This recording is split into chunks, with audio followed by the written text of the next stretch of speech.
Hi. Good morning or afternoon or whatever time you're seeing this. Good day. Good day. I'll say good day. Hi. Oh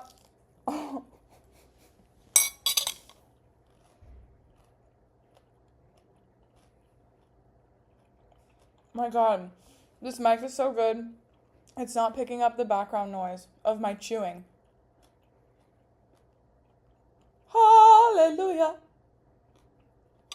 Okay. Good morning. Afternoon. Fuck. Whatever. Okay.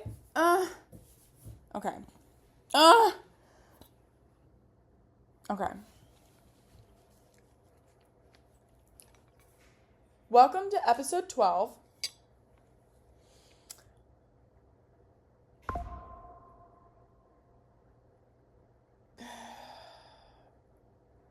I just want to say that my episoding has been very inconsistent because your girl is applying to jobs and also is putting on a show, which I'm not going to talk much about because I feel like I will invite people when the time comes and when we're ready to invite people. But it's been a work in progress now for like almost a month.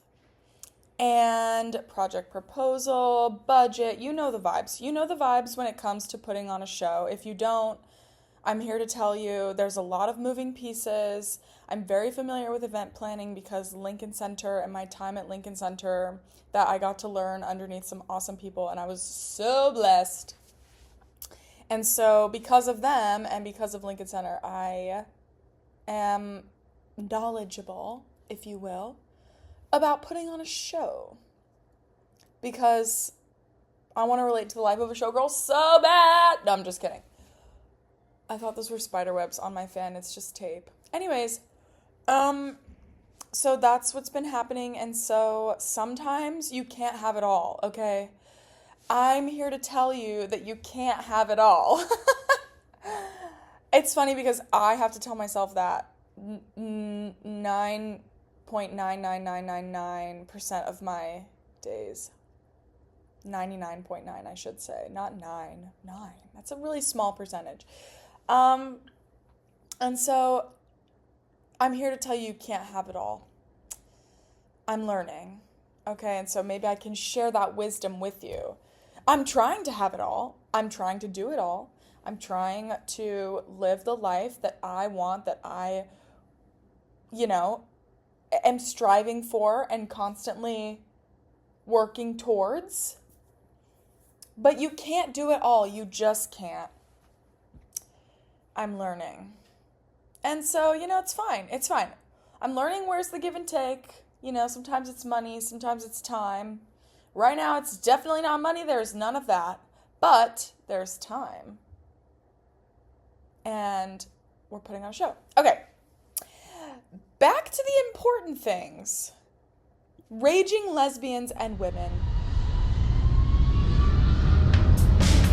Hi, this is your pilot speaking. Please keep your seatbelts fastened and wipe that stupid smile off your face. Oops, took a wrong turn. Looks like we won't be landing anytime soon.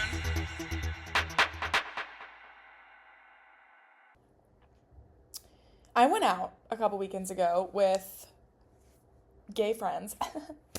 And obviously, because, gay women are the best. And we went to Cubbyhole. I was kind of reluctant because it's so small. It's literally a cubbyhole.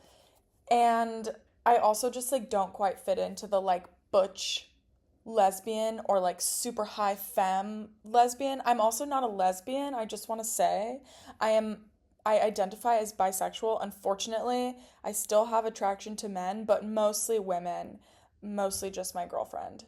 So, no, not mostly just my girlfriend, all my girlfriend. And pretty people. But usually it's not men. I don't think I'm emotionally attracted to men. I think it's the physical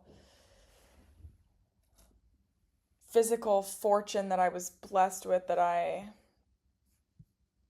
don't really want, because I don't really want to be attracted to them. But here we are. Coffee. So, anyways, I went out, and my friend Lyric, shout out Lyric, told me I looked like Hannah Einbinder because of my hair. So, Hannah Einbinder, find me. Let's hang out. Let's link up. Let's hang out. Let's talk. You comedic legend. I want to hang out with Hannah Einbinder. And we do have an iconic haircut, I will say. I love short hair. I know that long hair is in and people are doing such beautiful things with their long hair. I, for one, love my short hair. I can never go back. I love it. Like, it's so swoopy. Oh, swoopy. Anyways, but I was also told I look like Hannah Einbinder, but prettier. Fair. Fair. I'm sorry, Hannah, if you see this. You're also pretty, but whatever. You're beautiful, and so am I. We just look different. My facial structure, I think, is more, and so me and Hannah, we're the same. And just this idea, we were talking about, mute, thank you. We were talking about, me and Lyric were talking about how the older we get, the more it makes sense that men are gay and love each other and women are gay and love each other. Because the opposite sex is just so different. And like, yes, there's beauty in that, but I tend to, like, more often than not, I find that there's more differences than similarities. Like, I just don't, like, each person is their own person, but women just naturally have more in common and they go through a lot of the same things. And also, I can't imagine being with a man and being like, yeah, my discharge is thicker this month. He would fall over. Well, maybe he wouldn't. And I'm sure there's men that don't, but I just, like, can't imagine having that same, like, connection that I am able, and, like, conversation I'm able to have with Allie that I have with that I would be able to have with a man about things that are inherently women. And so, being hit on by women, 10 out of 10, totally recommend. It's so reassuring. I always tell Allie, I'm like, I always feel so validated in who I am if a woman is hitting on me, because I know I'm doing something right and they can smell it, you know? And I also think that, like, even if you're not gay and a woman is hitting on you, that is such a compliment, because then you're dressing for, like, the female gaze. Like, you're not, you've kind of, like, stopped caring what men, like, the male gaze is to you, and you're choosing to wear different, like, it's just different. It's just, you dress differently. I dress differently than I did when I was, like, straight, basically. I dress very differently. And I dress for comfort now, and I think women are so attracted to that. And I'm like, yeah, because why am I going to be uncomfortable for hours on end in a place that I'm going to be sweaty and talking and loud, and, like, why? And I'm going to go home and shower anyways, so, like, why am I going to be uncomfortable? Being comfortable is the best, and I think women appreciate that. So if you're looking to attract women, dress comfortable. Be yourself. Wear the sweatpants to the bar. Literally nobody cares. Wear the baggy, my jeans are all baggy. Wear the baggy pants and wear the t-shirt. It's hot. Okay, it's hot. And it's comfy, and then you don't have to be, like, fidgeting, pulling your all night, you know? Like, a strapless top, love it. Is it realistic? No. But whatever. Yeah. And so I also want to say, like, when I was at the bar, I came across some old lesbians, like raging lesbians, like making jokes about eating, you know. And like I was like, yeah. But like way, way older than me and like very much on drugs and like so nice. Also very complimentary. And I will say, like, it's when it comes from, now this isn't true in all cases, but when you're being hit on by a woman in a bar, she's not trying to take you home like this. Like, I feel like there's dinner involved. I feel like there's maybe like socializing, hello? Socializing involved before the act of sexual intercourse. And just because we're women, like, because it's not just about the sack for us. It's about like, let's connect, let's chat, let's get to know each other, let's share secrets, and then we'll fuck. And then we'll fuck. Like, and then we'll get to the part that's fun. This is also really fun, and then we'll get there, you know? So I just feel like these old lesbians, they were complimenting me. Oh, you're so beautiful. Oh, and like, once again, didn't really try on my appearance. I had like, that's not fair. I did. I tried on my hair. It was cute. And I like wore a cute shirt and some jeans and tennis shoes. That was, and I had a backpack with me. Like, that was all I wore. And they're, oh, you're so cute. Oh. And I was like, oh my God, I feel so like, like, like gay mother shining light on gay daughter. Like, that's what it felt like. Very sweet. Anyways, moving on. I went to see a ballet show with Allie. It was called, no, the company was called Renversants, which is a play on renverser, which is a ballet move. And I can't remember what exactly what it means. I think it means like to turn or like to change or like a roundabout way, something like that. And Allie and I went to this show. Oh my God. It is this? Okay. It's crooked, whatever. It was one of my favorite shows I've seen in a long, long, long, long, long time. And it definitely was everything that ballet is. It was beautiful. It was technically amazing.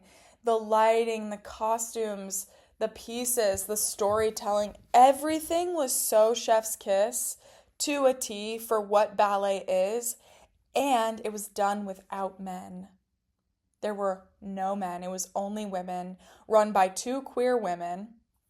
So all the partnering was female.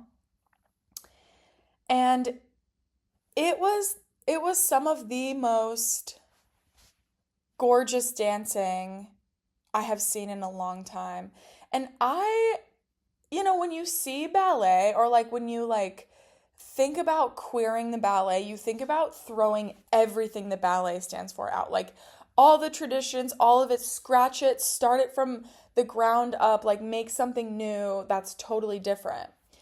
I see the value in that, but I almost see the value more so personally for what Renversants did, which was keep the elements of ballet. So like keep the storytelling, keep the dramatic costumes, keep the dramatic dance moves, keep the technique, keep the essence of good ballet, but make it queer by having it just be women. Or make it divine feminine, holy moly. Make it divine in a feminine way and like eliminate the men from it. And honestly, that changed my view of ballet. And it was like the most, it was so beautiful. It brought me to tears. I was crying, okay?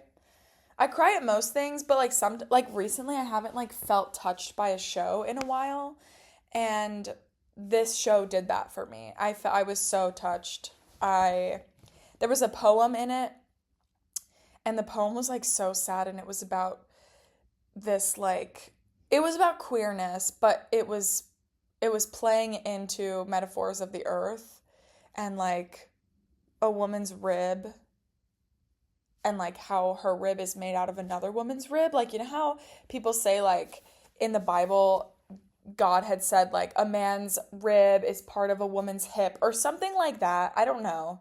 Don't quote me on that, but there was something religious about like man and woman being one.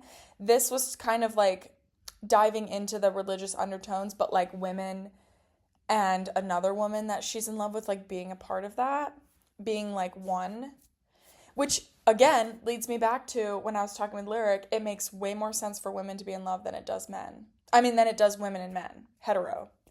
Homo makes way more sense than hetero, I think. Costume change.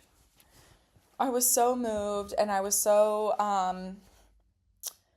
inspired because it just made I felt seen. That was the other thing, was I felt so seen by this show because it was all like women who some were very femme and some were more ambiguous and like not super mask, but like the in between of what I feel like I am and what I feel like Allie and I identify as. We're not like a femme and a mask couple. It's like we both have both in us. It's very, I'm more femme than I am androgynous, but there are days, you know?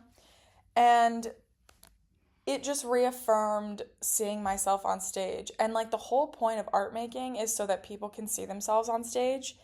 And that is so important, I feel like, especially for young generations and like young kids to see themselves on stage. And we touch on that when we touch on like when we took like when I worked in a program that took children to go see like a ballet at New York City Ballet, and there were ballerinas of color, and like that's like them seeing themselves on stage. And for me, I could look at like any white woman and be like, yeah, that's me, but also like I've never felt seen in my queerness on stage. Like I haven't really felt that.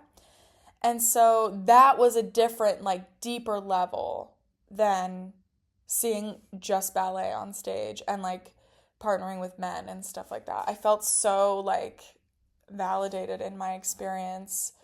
And it was awesome. And I would say like there were a lot of people in the audience who are not queer and who were not queer. And I know that they are allies because the woman who they came to see who did this show is queer and like getting married to a woman. It was fantastic. Shout out to Renversants.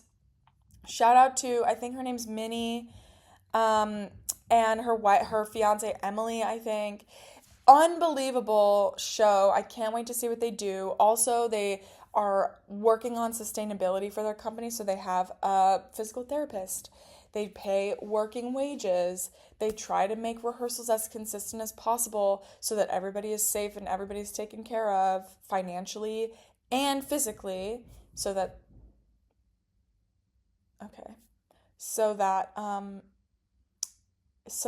everyone's okay. And that is like the whole point of like what we do. So not only did I see myself on stage and the dancing was superb and it was beautiful, but also they are approaching ballet and they are changing the narrative of that dancers have to suffer and be broke and be exhausted and be underpaid, overwhelmed, all these things to be able to have a sufficient freelance career, and this company is changing that narrative. And it's queer women. Literally, what could be better? It's amazing. So anyways, I'm so glad that I got to see that, and I'll plug them so that you can see them too. Okay. The next thing that I want to say is that thank God for the woman who went to the moon and the first black man to go to the moon and the rest of the Artemis II crew. I just want to say those 10 days, I didn't even really know that a spaceship was going to be launched, to be honest. Um, because again, like I'm trying to work to survive, got a lot of things going on, like life is happening. And so I didn't really know that that was happening. But when I found out, there was so much joy. There was so much joy.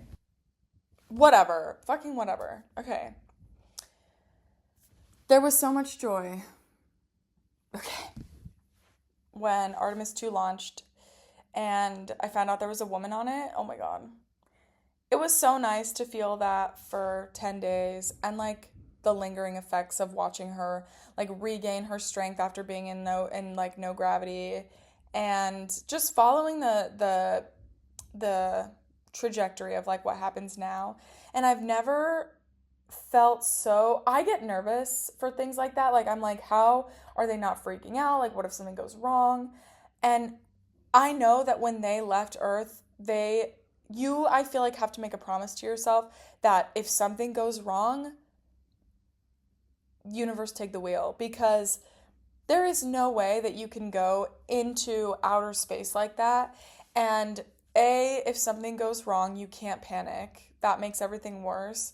And it's kind of a life lesson, honestly. Like when you go into uncharted territory, like how do you manage the calm and the anxiety of the unknown, like literally the unknown. The biggest unknown in the world is space and probably the deepest depths of the ocean. But like, how do you manage that? And so I just was like, it freaks me out, but they were so calm and they held each other and they were so lovey and like so it was beautiful. It was like the ray of hope that we didn't know that we needed. If you are not familiar with Hidden Figures, which is the movie about the black women who worked for NASA, who actually did the math so that Artemis could go to the moon today, you should watch it. Life changing. It brings to the forefront the issue that like all things, most all things that happen behind the scenes, like a woman has done or like a woman is kind of in charge of or like has figured out, and women figured out the math and what it took for Artemis 2 to get to the moon today. And that's pretty amazing. You know what? Because I have a computer in front of me and I have no excuse not to do this, who was the woman who got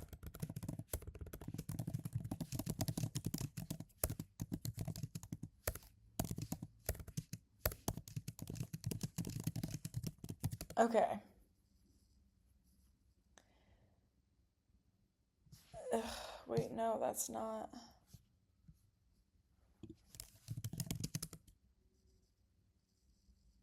Katherine Johnson. From Katherine Johnson to Artemis II.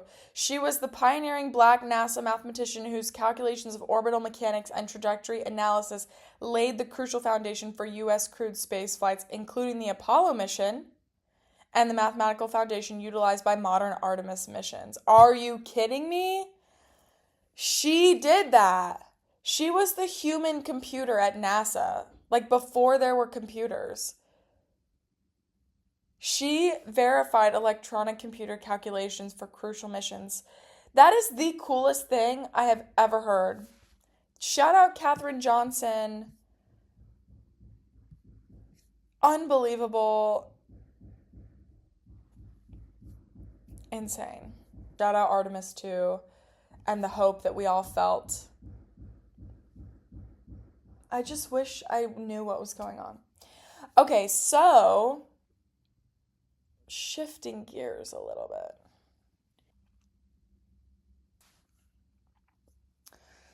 Trust me, the false prophet. Dun dun dun. Whoa. This is a documentary on Netflix that came out pretty recently. Also, I'm going to discuss spoilers. So if you haven't seen it or you want to watch it, I'll let you know when it's coming so that you can like mute or whatever. For those of you that don't want to watch it but want to know what the F is up, I'm going to tell you. Okay. If there's one thing that I learned from this documentary, it's that we as women need to trust our guts more. Not all of us. I'm talking about the good women. We need to trust our guts more. I feel like my gut has always been right. And when I choose the opposite of what it's telling me, I get myself into trouble. And this has happened so many times. So many times. All in the name of dance. I'm going to leave it at that. All in the name of dance. Trust your gut. Trust your gut, okay? That's my advice. If something doesn't seem right to you, it's not. Run. Okay. The other thing that I want to talk about, which is obvious, is that money makes people do the craziest shit. The craziest shit. And yeah. Okay, so spoiler incoming now. These women, no, I'm actually, okay, well, I don't know. I don't think this is a spoiler. Anyways, it opens up with this woman who ends up talking about her life, and she was a Mormon, and she fell under this, like, a false prophet's, like, control, basically, who took everything away from her life. She, like, had these businesses. She was so successful. She was, like, she is still an amazing woman, Christine. And she was led astray by somebody who was a horrible person and took advantage and kind of ruined her life for a bit before she got her life back. And so she, knowing this, it like wants to help people because this is just who she is. She like feels like nobody did that for her. She wants to be a woman who she can help other women in these situations who probably have it worse than she did. So she was not FLDS. She was just LDS, which is Latter-day Saints, which is Mormon Church of Latter-day Saints. FLDS is the fundamentalists, which are the polygamists, like groups. Those people. Very sad. It's a cult. It's very sad. I feel for them after watching this documentary because it's just so ingrained. But also, some of these women knew what was going on. And like, I'm not going to say right now.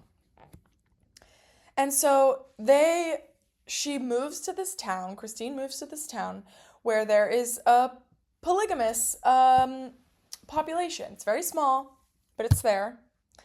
And she starts to like meet women, meet people. Her husband is a filmmaker / producer / like whatever, great guy. Love him. His name is Tolga. So sweet, loves his wife so much. They're such good people. They change these women's lives. They start to get in with this family who this guy claims himself to be the next prophet. His name is Samuel Bateman. He is the scum of the earth, and he doesn't come off that way at first. Tolga and Christine go in and they start getting footage of this FLDS family. He has all these wives. He told these 3 men that God was speaking to him because through a prophet, God speaks to you, which like Warren Jeffs claimed he was. But then Warren Jeffs told everybody while he was in jail that there is no sex and no children. So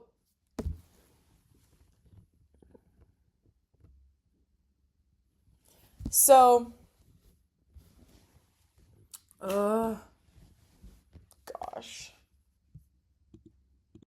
Okay, we're back. God, I keep running out of storage alert. Okay.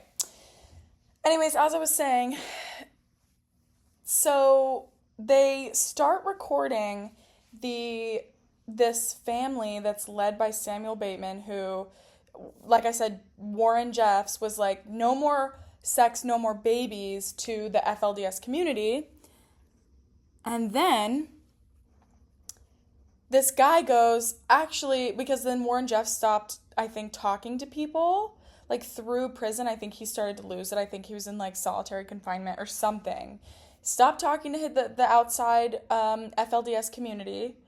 And Samuel Bateman started being like, Warren Jeffs is communicating to me, which, like, he made that up, obviously. Then he gets these three men involved who are married and have children. And they are part of the FLDS community who were listening to Warren Jeffs. And he was like, God told me that I need your wives and your children.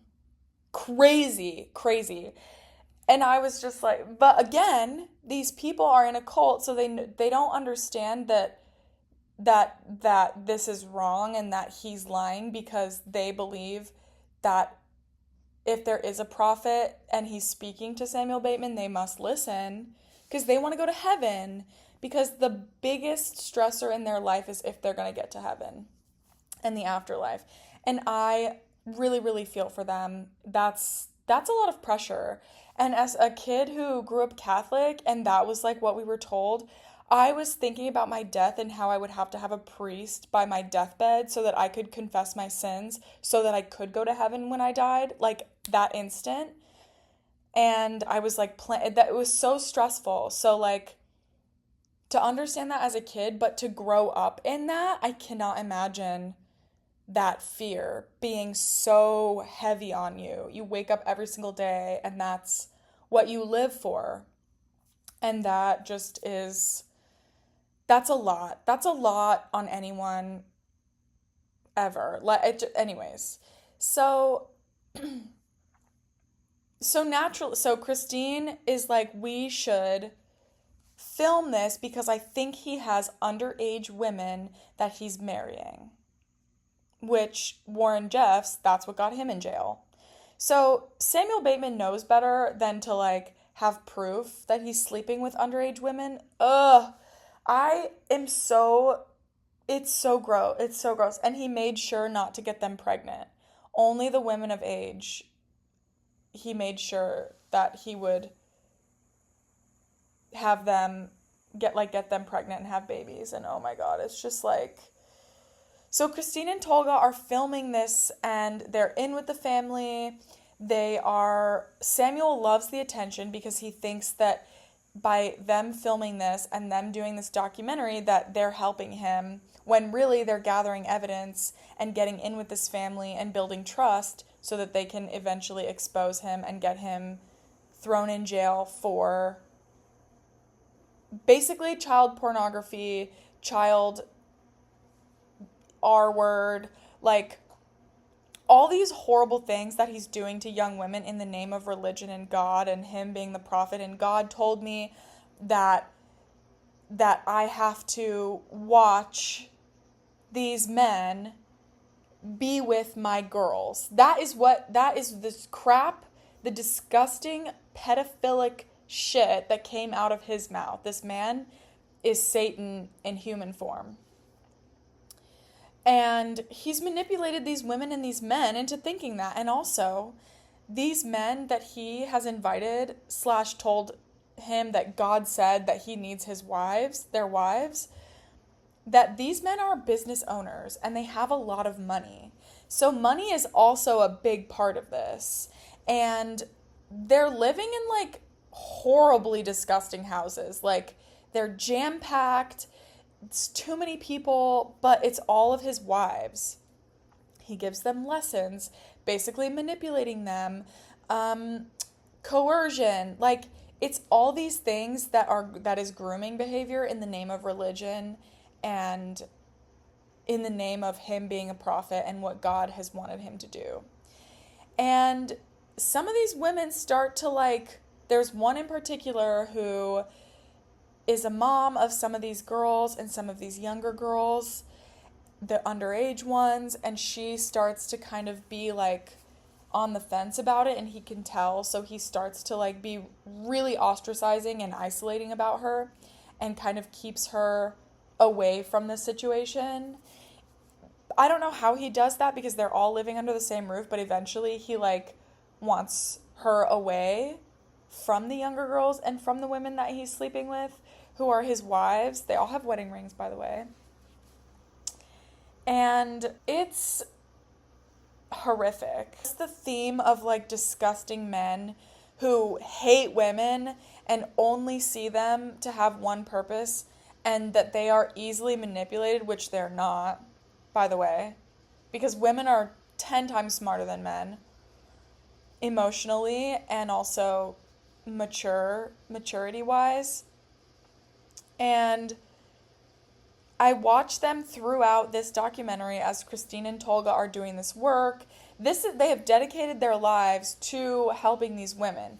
She is somebody they trust. She is somebody they confide in. She is there all the time. She helps them find clothes. She does their hair. She is like the embodiment of a saint, and she's not doing it to be a martyr. She's doing it because she genuinely cares.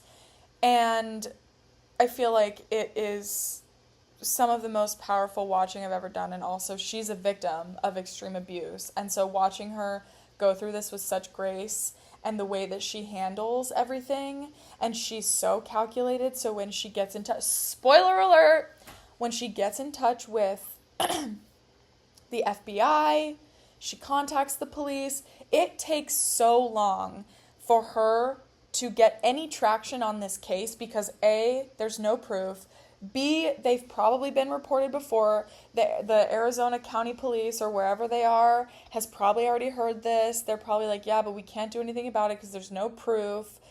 Blah, blah, blah. It's so hard for women to get any justice in things like this because people see it as a cult, and it's so nuanced and it's so convoluted, and these women are so,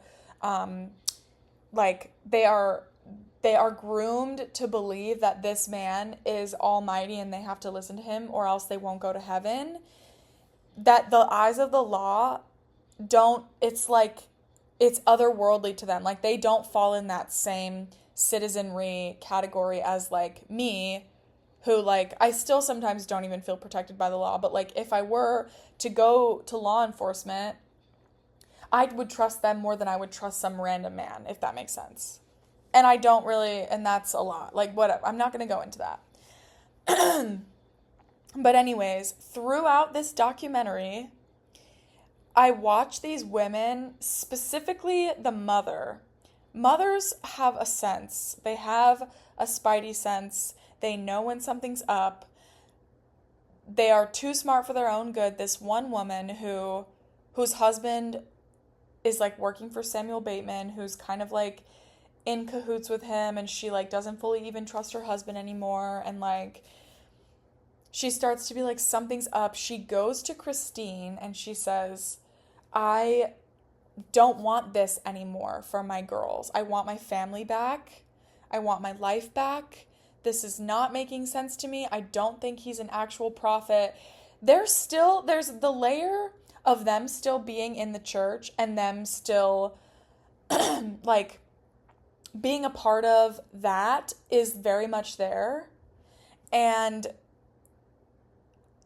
however, they are still like skeptical of this man and how she like doesn't believe that it's religious. It's sacrilegious to her, even though the whole thing and the whole FLDS and the polygamy and all this stuff is very sacrilegious, I think. But it's so ingrained in them that she wants to get back to her spirituality, which inherently is not Samuel Bateman. It is what it was before, which was that Warren Jeffs had said no sex and no babies. And so that was the life that she knew until... Okay, I'm just going to record this without video. Until... Yeah, that was the life that she knew. And so...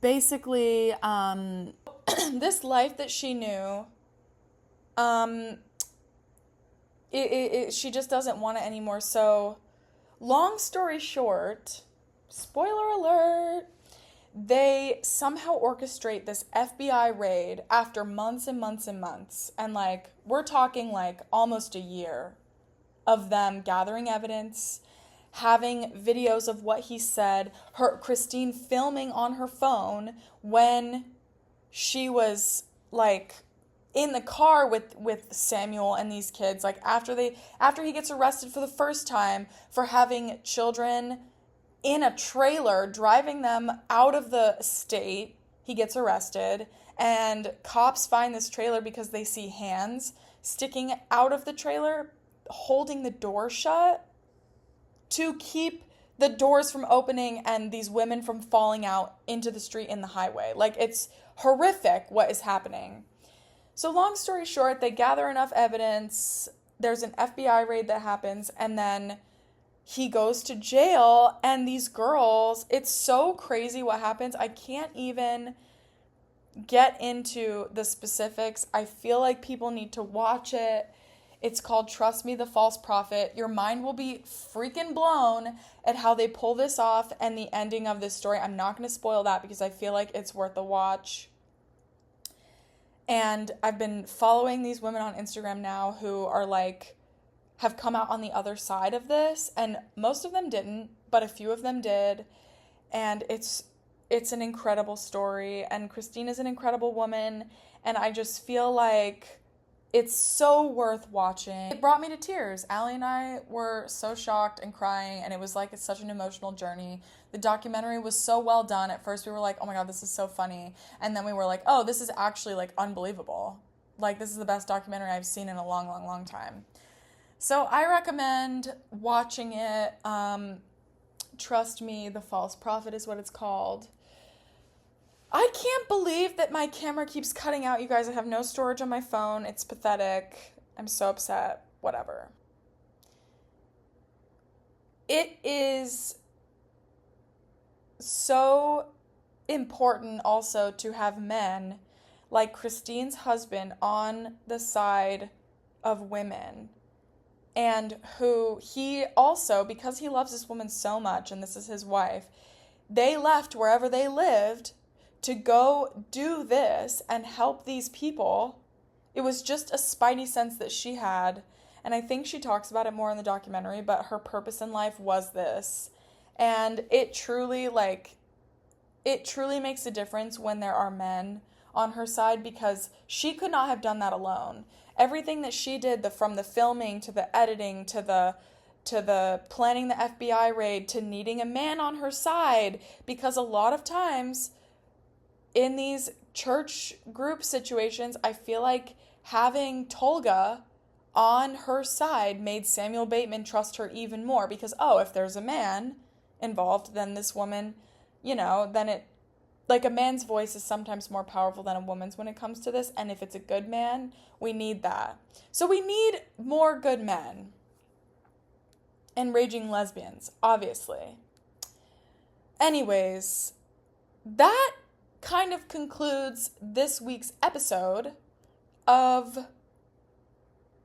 everything surrounding, like, hope and the strength of women trusting your gut, money, just like having a chokehold on people and what that does and the delusions that it creates. It's all so convoluted, and yeah. Shout out to Katherine Johnson.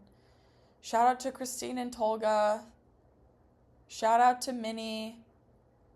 Shout out to Renversants. Like, literally just shout out to all of the amazing artwork that I've been seeing recently and all of the things that women are doing. And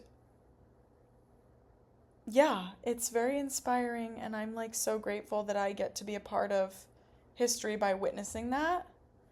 And maybe one day, if I decide to have children, or when I'm an auntie to my siblings' kids, or, I mean, I am an aunt, but whatever. I will get to tell my kids, yeah, I remember when that happened. And also, Biebercella. Okay, thank you.